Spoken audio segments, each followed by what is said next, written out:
he wrote in his journal, he says, I've been out here for 6 months. I haven't seen one Cheyenne or any Indian. Like I said, you gotta know where they're at, otherwise you never find that. Plains are big, like the ocean. Swallow you up, and those Indians do every hot spring, every medicine plant with the back of their hand, they take care of each other. You know, the same way with the youths up here, you know, all the hot springs, everything. They enjoy life. Like my grandma says, feel sorry for you new Indians. You guys missed out on a great life. Anyway, that's where these Pueblos were into these Kivas, they still are. You know, you don't let go down if you have like this, or watch or glasses. You gotta take them off or cover them up. They don't allow no metal in the Kivas. So it irritates the spirits. So you know you initiate it. He shows you there's amazing things they do even today. So if ever you Anglos have been in there to see actually their ceremonies that they still do.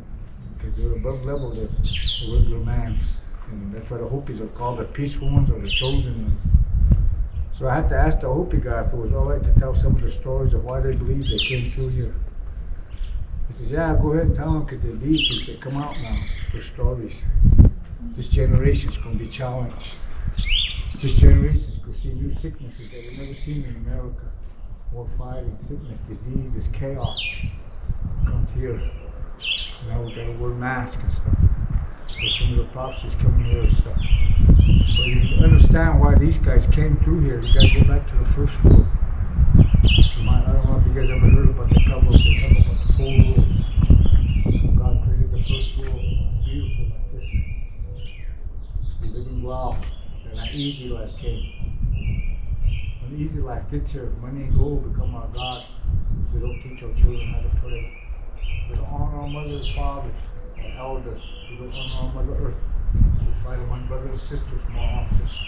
Sickness, war, disease, chaos. That's what happened to the first world. So God told the Hopis, got to go back down into Kiva. I'm going to have to destroy the first world. Evil wickedness took it over. So when the Hopis went back down, closed that hatch. God destroyed the first world by fire. Get rid of that evil wickedness. Time went by. I'll give my children another chance. I'll create a second world. He fixed the world up again. Told the Hopis, come out. The world's good again. That's why you see those ladders coming out. Remember this, the umbilical cord coming out of the womb of your mother, emerged into the second world. We're living good for a long time. Eventually here comes old easy life again. Money, gold, war, sickness, disease, it's chaos. They told the Hopis go back down. The evil wickedness took it over. When the Hopis went back down the second time, Ba and Echo, they had names. They sit at the North and South Pole. Winter, spring, summer, and fall. Winter, spring, summer, and fall. You see them as the auroras. You can give them water, a gift. He told them to leave. When the twins took off, the world flipped over twice. So he destroyed the second world by ice. Get rid of the evil wickedness. Time went by. So I'll give my children a second chance, another chance. I'll create a third world. Talk forward, Echo, come back. Get back at your post and kick the roll back up. So they came back, kicked the roll up. Winter, spring, summer, and fall again. So they left before. So now you know why us Indians dance first day of winter. First day of winter, summer. The vibe against the backbone of the world. Just from the Arctic Circle to the Canada Rockies, to the Colorado Rockies, right through here, Panama Canal, to the Amazon, all the way to South America. That's the backbone of the world. We sing, dance on it. Kids feel like, oh, my red brothers and sisters still dancing, they haven't forgot. If they don't feel our dancing and singing, the world could shake again. So now you know why we dance so much. Winter, spring, summer, and the heartbeat of America. Twins have to feel it. Dance and eat, enjoy life. That's our job to kill. They killed all the Indians who would have done these ceremonies for y'all. We're getting ready for our bear dance, sun dance again. These guys get ready for the planning ceremonies and stuff. Circle of life. We do those things to carry that backbone for us. So that's where we merged in. Merged into the third world. We're living good for a long time. Here comes the easy life again. Told the Hopis go back down again. I'm going to have to destroy the world for the third time. And the Hopis went back down.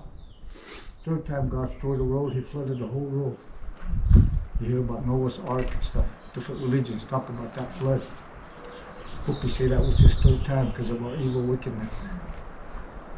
So time went by. I'll give my children another chance. I'll create a fourth world. So we're down here on our fourth round now. Because we follow in our ancestors' footsteps again. The easy life. So when they merged down to the fourth world, they were way out west. A lot of water still around. Going island to island. Grandmother Spider was with them. Finally showed them how to live off the land, make powder and stuff. Helped them. Finally one day Grandmother Spider told the Hopis, can't go with you Hopis anymore. You Hopis gonna have to go on your own. The trail's gonna get hard easy. So many people gonna like those places, want to stay there. Hawaii, Easter Island. But keep the faith. Keep following that blue star to the promised land. That's what these people were doing. Following a blue star to the promised land. So they knew these were going to be abandoned. It took them a long time. Hopis kept coming west. So they finally landed, when they got to the Americas, they landed in Central America when they first landed in the south here. Like on the Border Reefs. 60-some original clans after the flood. Each row has official deity, official stone, official plants. Masao was ruler of the third row, messed up like us. So God punished them. So when he gave the children another chance, he said, I'm going to give Masao another chance. Put him ruler of the fourth row. We're still here. So the Hopis landed down there. There he was, sitting on the hill. Had a kachina mask, a digging hole, a bag of corn, and a jug of water. That's all Masao had. He told the Hopis, if you guys want to live on this new land, you're going to have to go out and bless it as far as you can go. Save it for your children, grandchildren, so God won't destroy it. So he goes and shows them how. Just before they split up east, west, north, and south. That's when Masao gave the Hopis the corn. The red corn, blue corn, yellow corn, white corn, multicolored corn. He told them this represents God's children of the world, where he lives all equally, no more, no less. Pray for your brothers and sisters. So that's why we use corn pollen today. We were told to pray for our brothers and sisters of the world. So they split up. Now you know how corn originated in America. Came from the Masao, ruler of the fourth world. So they made it all the way to South America. When they got down there, he told them, put your fajo there, the medicine bundle. Stay there for 4 days. After 4 days, you come back on the same trail. So when they made it, each clan, they split up. Chaco became a hub. Whichever way the clans are coming, when they get to Chaco, the clans, northeast, south, or west, they're required to make a right. Once I went south, get to Chaco, stay here like these guys, 60, 70 years, and move on. Still following that blue star. Get to East Coast, put your bundle there. Stay there for 4 days, start coming back on the same trail. Back to Chaco, make another right. The north, which the Hopis call the back door. Put your bundle up there, come back. Another right. West Coast. So they Hopi say they claim this land for us, east, west, north, and south. So when you thank these guys, thank them. This isn't because of the hardness or anything. They're telling that this land's been prayed for us. Prayed for you and your children. It's been claimed for us. Save it for your children, next generation. So they can come here 100 years, 200 years, stand where we are today. And thank us that we've been prayed for. So they prayed for us. That's why you see all these sides, those are about drought, water, or anything, following the blue star. So sometimes you have Kiva, give a little water. That's your mother. Take care of her. You do that, it's a blessing to her. She'll remember you. They knew our name before we knew our own name. They knew you. You can be here. I hope you guys did. They tell the white people they can pray here in English too.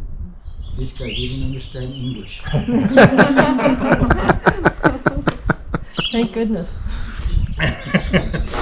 So I tell them these things because that's why it's all. That's what they say. The Hopis are called the chosen ones or the peaceful ones. And so when they finished those bundles, but that time another deity came from the east. and they finished the bundles. They're following the blue star to the promised land. He came, a white man, called him Malakapovich, a great white brother, light-skinned man. Showed him live with the Pueblo, showed him ceremonies, stuff to grow. They still do those amazing things that he showed them how to do. Make crops grow and children. Amazing man, that guy. They love the saw, show the Hopis those things. They still do them today. So finally one day he told the Hopis, Hopis, move west. Go mark your land in a square. I'm going to be leaving soon. After I leave, light-skinned people, white people like me are going to be coming. When these white people get here, they're going to cover this land like locusts. There's no stopping them. Don't fight them. Don't resist them. You're going to have to learn to live like them, be like them, talk like them. There's no stopping them. And the Hopi guy says, they're here. We're waiting for the white people. We were told. That's why their land's parked square. They're the longest places people live in the United States. It's Hopi villages since 11 AD. We were told to move out there. Look at it, they're surrounded by the Navajos. No Navajos. Outside that, U.S. government. No U.S. government. He says, when these white people get here, they're going to be very knowledgeable people, smart. You're going to see them move around fast here and there. They're going to travel around. We got Ferraris and jets. That's done. This is one day a man going to stand right here. The whole world going to see him and hear him at the same time. It's done. If you look at the sky, it will look like a spider web, where the whole world's connected. You got the worldwide internet. That's done. He says these white people also will build weapons of mass destruction. So that white lights will take your flesh right off your bones and leave nothing but ashes.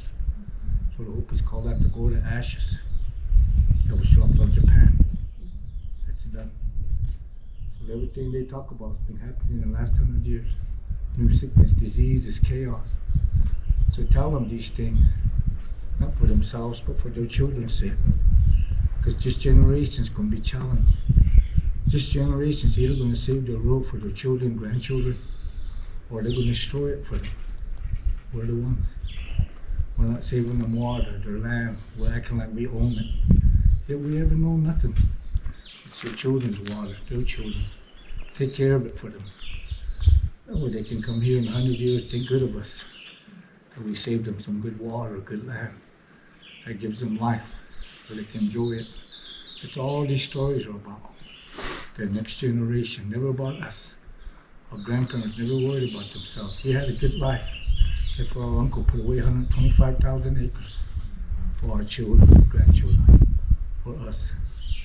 That's the moral of these stories, never about them. These guys prayed for us. Made beautiful to remind us where we're going. So that's why he says, be careful. Before he left, he gave the Hopis 4 tablets. Hopis still got those.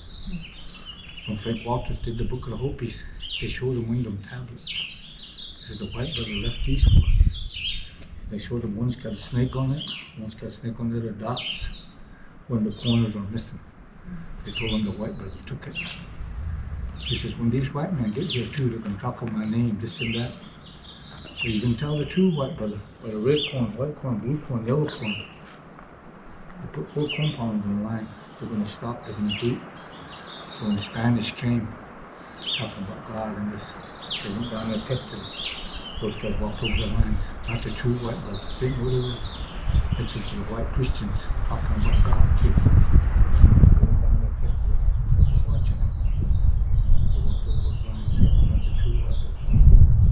Say to wait for him to come back from the east to where he came, which they call Purification Day.